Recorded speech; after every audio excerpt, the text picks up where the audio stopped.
que ce que je ne me lasserai jamais, c'est la rencontre avec mes semblables, en fait, avec chaque patient qu'on voit, c'est une autre personnalité, c'est quelqu'un qu'on découvre dans son intimité, qu'on apprend à connaître, à connaître sur le long terme. Ça, c'est quelque chose dont on ne se lassera jamais. En tout cas, moi, je ne me lasserai jamais de cette rencontre avec l'autre. Après, c'est vrai qu'au début, on est fasciné, peut-être comme jeune médecin, par tout ce qui concerne les aspects techniques, les aspects médicaux.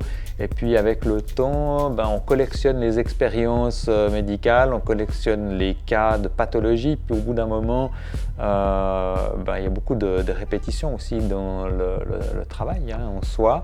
Par contre, chaque personne que l'on rencontre, c'est un nouveau contact, une nouvelle rencontre.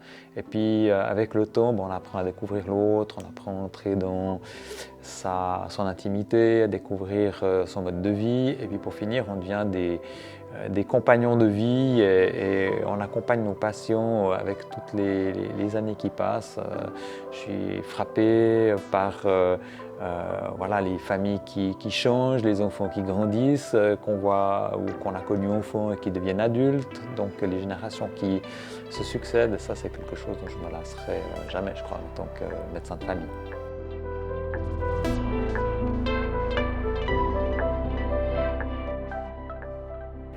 Je crois que c'est une question vraiment compliquée. Je dirais que je n'ai pas de solution toute faite. Je pense que c'est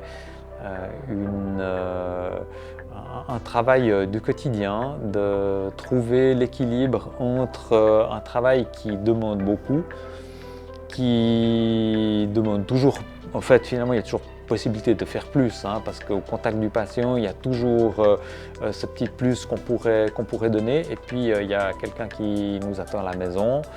Il y a les enfants, il y a la vie de famille, et c'est vrai que c'est un équilibre délicat. Moi, je pense que je n'ai pas encore trouvé l'alchimie définitive.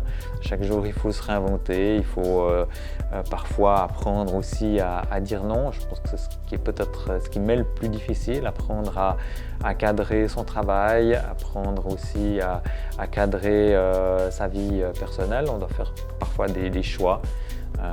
On dit que des fois que choisir c'est perdre. Moi je crois que c'est aussi, il ne faut pas vivre sur les pertes, mais plutôt tabler sur ce qu'on gagne, à faire des choix. Et puis c'est un travail qui est fascinant.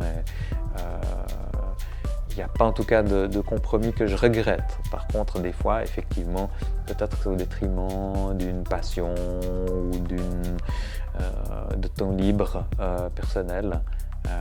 Ça, je dois dire que ça me manque pas trop. Ce que je constate avec le temps, c'est que ce qui peut nourrir beaucoup une carrière, c'est toutes ces expériences qu'on accumule en tant que professionnel, et puis s'assurer que les gens qui comptent dans notre entourage familial ne se sentent pas prétérités et finalement ne se sentent pas délaissés aussi par un proche qui est trop pris par son univers professionnel.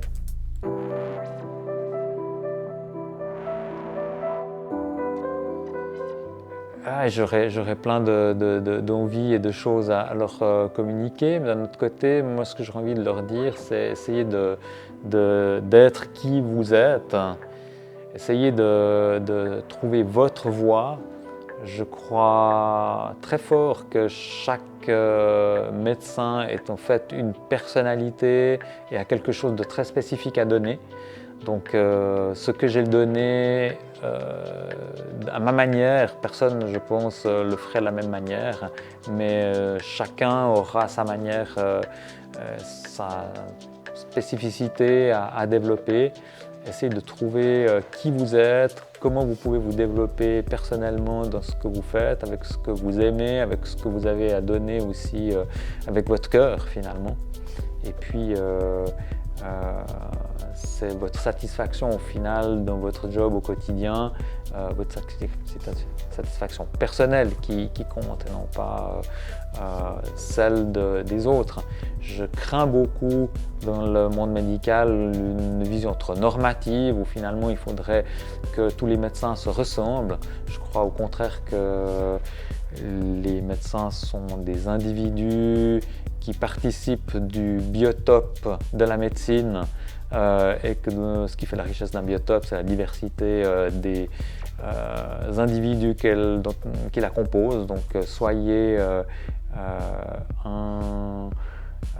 un élément de ce biotope avec vos particularités, avec vos spécificités, avec vos envies, et puis les patients pourront ainsi choisir, trouver dans cet univers la personne qui leur convient au final.